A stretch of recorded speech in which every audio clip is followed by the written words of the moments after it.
그러니까 미국 GM의 하청 공장이거든요. 자기 분수를 모르면은 세상은 고생을 피할 수가 없지 않습니까?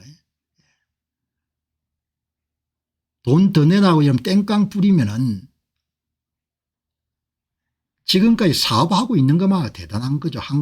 미국 GM이 한국에 철수 안 하고 사업하고 있는 것만 하더라도 대단한 겁니다.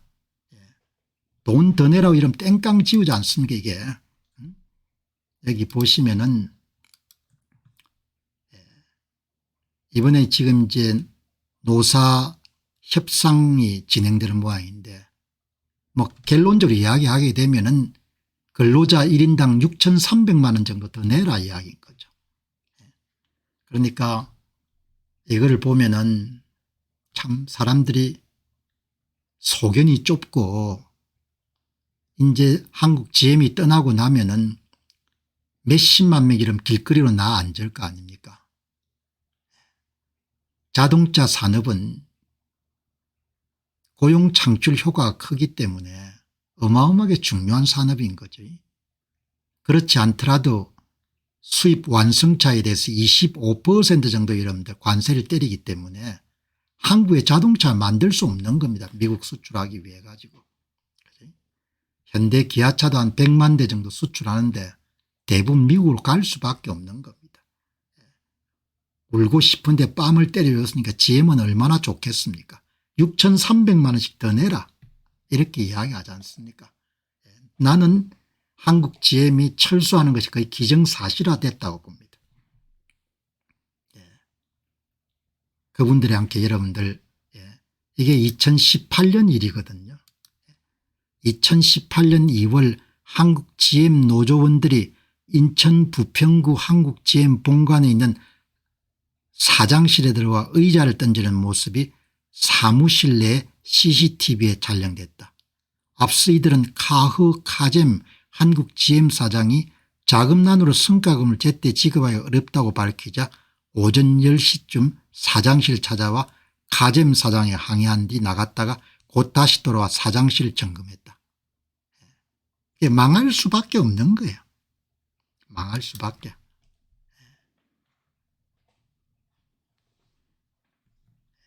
지금 상황이 어떻습니까? 도널드 트럼프라는 사람이 미국 대통령이 등장해 가지고 가장 심혈을 기울이는 산업이 뭡니까? 자동차죠. 자동차는 협상이고 나발이고 아무것도 필요 없지 않습니까? 품목별 관세가 25%니까. 왜 그렇게 하는 겁니까? 미국 사람에게 자동차 파는 회사들은 전부 다 미국 와서 만들어라. 그러면 관세 없을 테니까 관세 25% 제대로 때리고 여러분들 미국의 자동차 수출해서 어떻게 이런 이익 남기겠습니까? 이익을 남길 수가 없는 겁니다. 갈 수밖에 없는 거예요. 가고 싶은데 이러면 가도록 여러분들 명분을 이렇게 주는 겁니다. 어떻게 이렇게 사람들이 완악한지 완고하고 악한지. 한국 GM 나와가지고 삭풍이 휘몰아치는 여러분들 길거리 한번 앉아보시기 바랍니다. 일자리라는 것이 얼마나 소중한지 자동차 같은 일자리는 못 만듭니다. 여러분 이렇게 돼가는 겁니다. 여기 보시게 되면은 이게 한국이 여러분 한 100만 대 현대차하고 기아차가 100만 대를 미국에 수출합니다. 나는 이게 뭐 그냥 수년 내로 다 미국으로 갈 수밖에 없다고 보거든요. 현대차가 63만 대 미국에 수출하고 기아차가 37만 38만 대 수출하는 겁니다. 한국 GM이 47만 대를 수출해요. 생산량의 95%를 미국에 수출하는 겁니다. 한국 GM은 그냥 하청공장이죠. 하청공장. 하청공장 다니는 사람들이 뭐 악쓰고 뭡니까? 모가지 잡고 뭡니까? 돈 더 내러 하면 아마 내가 볼 때는 미국 GM이 세계 생산 공장을 여러 군데 갖고 있을 텐데 한국처럼 이렇게 악질적인 이런 근로자들이 없다고 생각할 겁니다.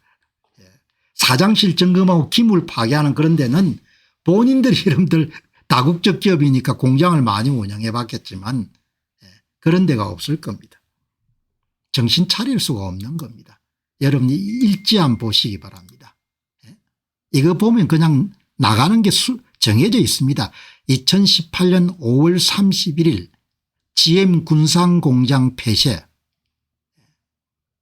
2020년 2월 GM 본사 수익이 부족한 국가의 철수 전략 발표, 2022년 4월 인천 부평 2공장 가동 중단, 2022년 7월 내연기관 차종 수출 중단, 2023년 12월 1일 볼트 전기자동차 국내 판매 종료, 2025년 5월 28일 30일 신규 모델 생산 중단 선언, 전국 9개 직영 서비스센터 매각 계획 발표, 부평공장 유휴 저활용 자산 매각 논의 개시, 2025년 상반기 GM 본사 한국 철수 아니다 해명. 철수가 아니기는 뭘 해명입니까? 그냥 철수하는 그게 벌어지는 거죠. 얼마나 고용되고 있는지 모르겠지만 1차 밴드 2차 밴드까지 합치게 되면 수십만 명 되겠죠. 이런 일자리 못 만듭니다. 이제 여러분 우리한테는 섭섭하고 여러분들 참 밉게 보이죠. 도널드 트럼프라는 사람이 하는 이야기 보시기 바랍니다. 25% 앞으로 더 올릴 거다 이야기하지 않습니까? 6월 13일 기사입니다. 도널드 트럼프라는 사람이 뭐라고 이야기합니까? 조만간에 관세 25%더 올릴 거다. 관세 때려보니까 다 미국 오겠다고 하거든. 재미 붙인 겁니다. 한 45% 때리게 되면 그만두고 여러분들 미국에 자동차 수출하지 말라는 거지 않습니까? 아니 농담이 아니라니까. 이게 여러분들 어제 나온 이야기입니다. 6월 10일 날 미국 대통령은 백악관에서 열린 법안 서명식에서 나는 우리 자동차 노동자를 더 보호하기 위해 모든 외국 자동차에 대해서 25% 관세를 부과했습니다. 저는 머지않은 미래에 그 관세를 더 올릴 수 있습니다. GM이 당장 미국 내에 5조 4,200억 원을 투자해 가지고 미국 공장에 이런 생산량을 올리겠다. 그 자동차 만들기 무슨 대단한 기술이 아니지 않습니까? 한 50%나 45% 정도 때리게 되면 전부 다 미국 와가지고 여러분들 다 공장 만들 겁니다. 트럼프 대통령은 기본적으로 본인의 정치적 업적이 필요한 거고 사실 미국 노동자를 위하는 일이니까 그렇게 이야기하는 겁니다. 정신들이 없는 겁니다. 나는 어떻게 사람들이 이렇게 완악한지 진짜 막가구나.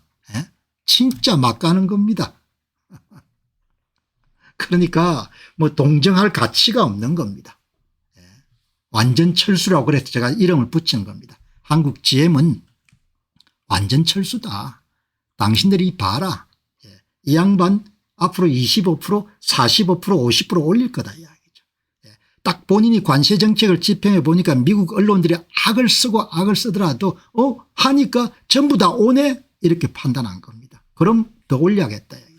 이번에 철강 관세 올리는 거 보시면 이 야단난 거지 않습니까? 가전제품의 철강이 여러분들 차지하는 원가 구성비가 15% 정도 되네. 15%.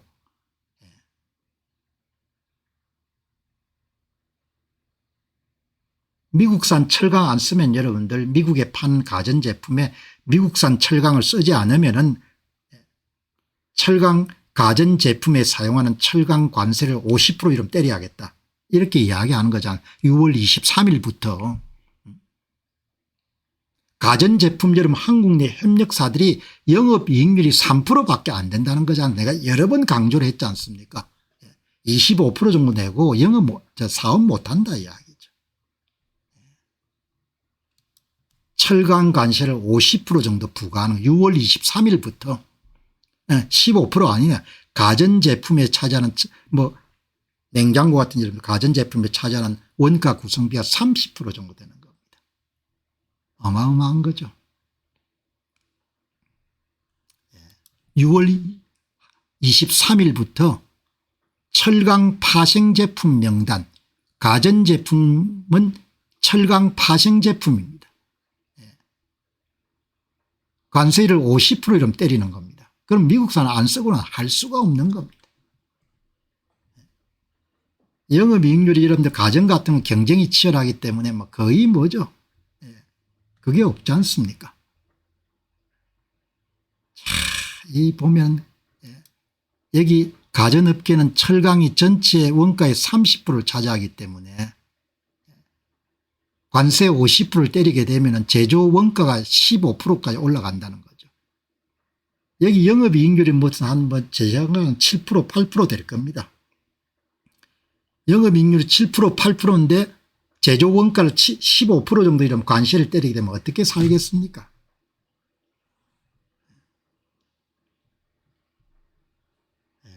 뭐 이렇게 가는 거죠.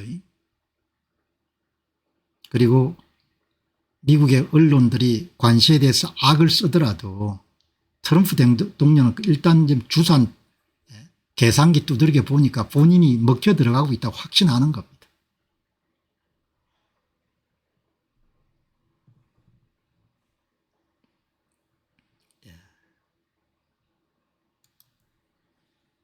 자, 여러분 조금만 계시죠.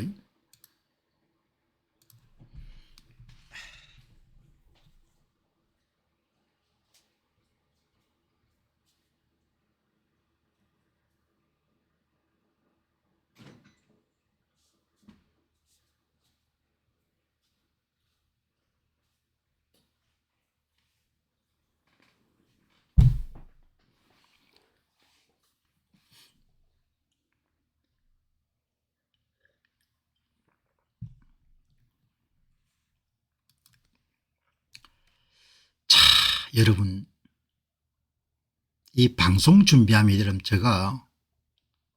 저도 자극을 참 많이 받거든요.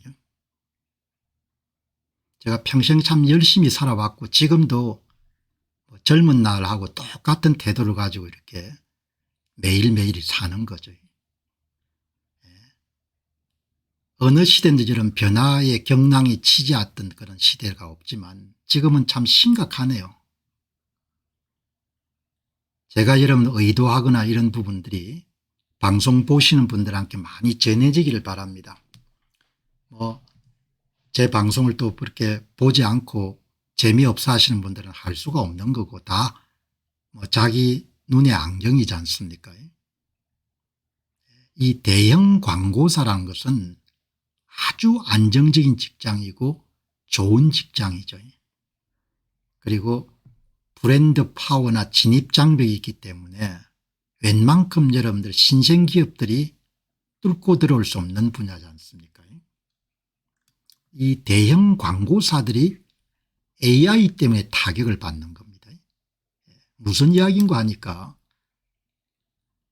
AI 광고 도구 때문에 사람도 줄일 수 있고 재미를 볼 수가 있는데 AI 때문에 뭐죠? 광고 대형 업체들이 비즈니스 자체가 여러분 흔들리게 된 겁니다. AI가 대형 광고 대행사들이 해오던 일을 상당 부분 대체해 버릴 수 있는 겁니다.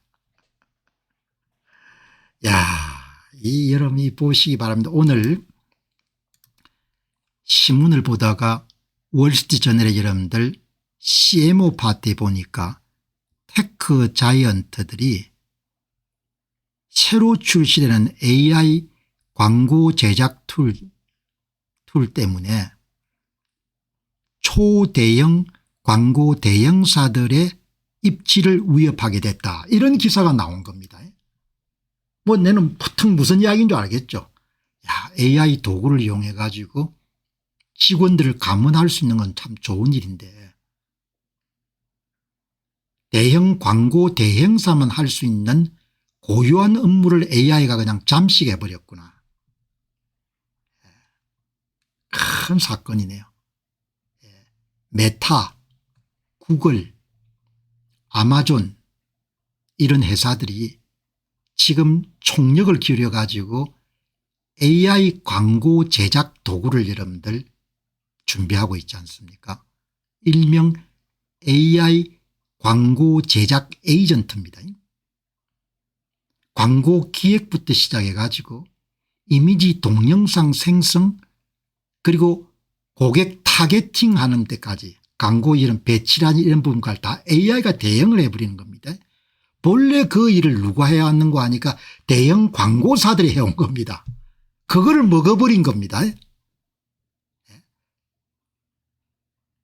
메타의 저커버그가 6월 10일 날 주주총회석상에서 저희들이 지금 열심히 개발하고 있는 AI 광고 제작 도구가 완성이 되면은 출시일은 2026년 연말 정도로 보는데, 그러면 대형 광고사 업무의 상당 부분을 대체할 겁니다. 그리고 직접 제조 브랜드사들이 외주를 하지 않고 본인 광고의 상당 부분을 제작하는 시대가 될 겁니다. 이렇게 폭탄선을 해가지고 이러면 주가가 그냥 폭락을 한 겁니다. 좀 회복됐지만.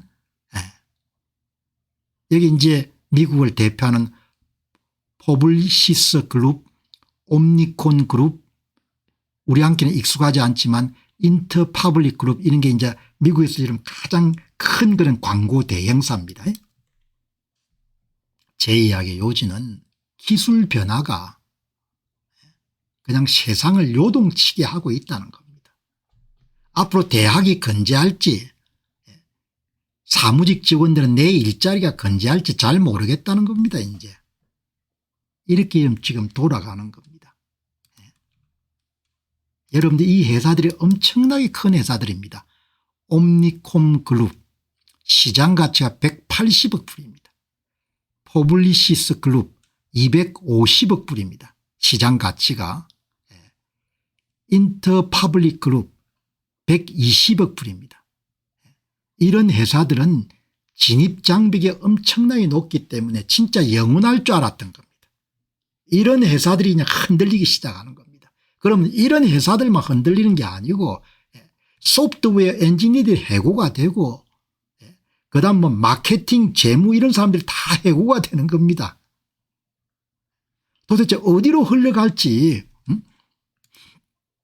메타, 구글, 아마존, 컴캐스트 등 기술 대기업이 경쟁적으로 AI 기반 광고 제작 도구를 개발하는 전쟁에 도입했습니다. 메타는 2022년 말까지 광고 제작 및 배치 과정을 완전히 자동화하는 AI 광고 제작 도구를 준비 중입니다. 광고 기획부터 시작해 가지고 이미지 여러분들 제작, 영상 제작, 음성 제작, 배경음악 제작, 그다음에 고객 타겟팅, 고객에게 이런 광고 배치 시간, 배치 매체 전부를 뭡니까? AI 알고리즘을 가지고 이러면 다 해결하는 겁니다.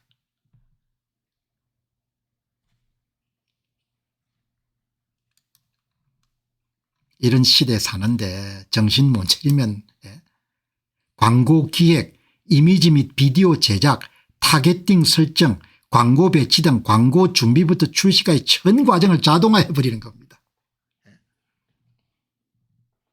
광고의 에이전트라고 우리가 흔히 부르죠.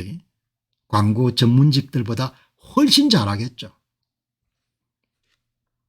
대형 광고 회사들의 고유한 사업 모델을 AI가 대체해 버리는 겁니다.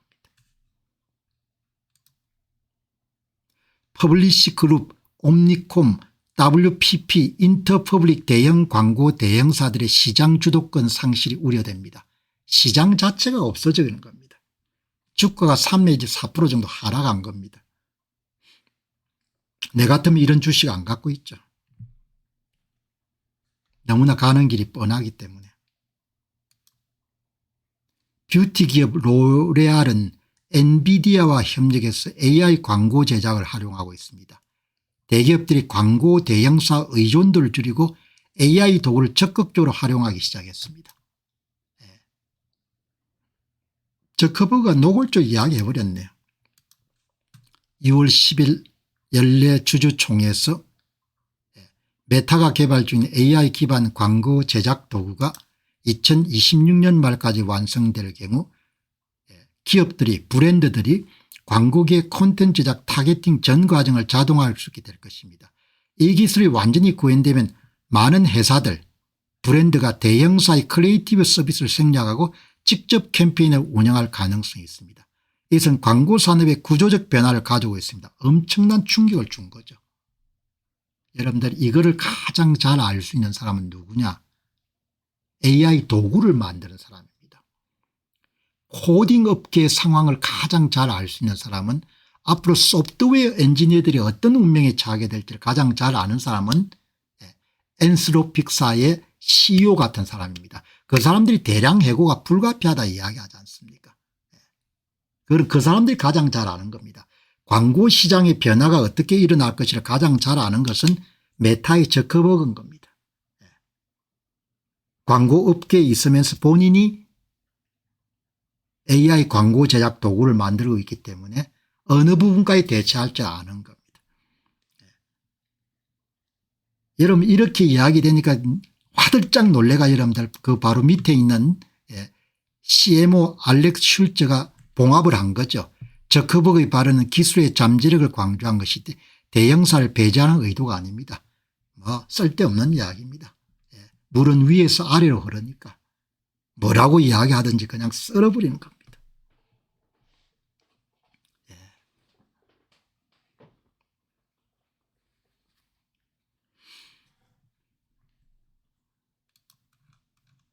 자, 여러분 오늘 방송 마무리하기 전에 역사 문제 한번 다루도록 그렇게 하겠습니다. 영광의 시대는 항상 오래 가지 않죠. 영광의 시대, 좋았던 시절, 절정의 시대라는 것은 결코 오래 갈 수가 없는 겁니다. 제가 이제 근래에 많은 인기는 없지만 역사물을 이제 이렇게 방송하는 내용을 포함을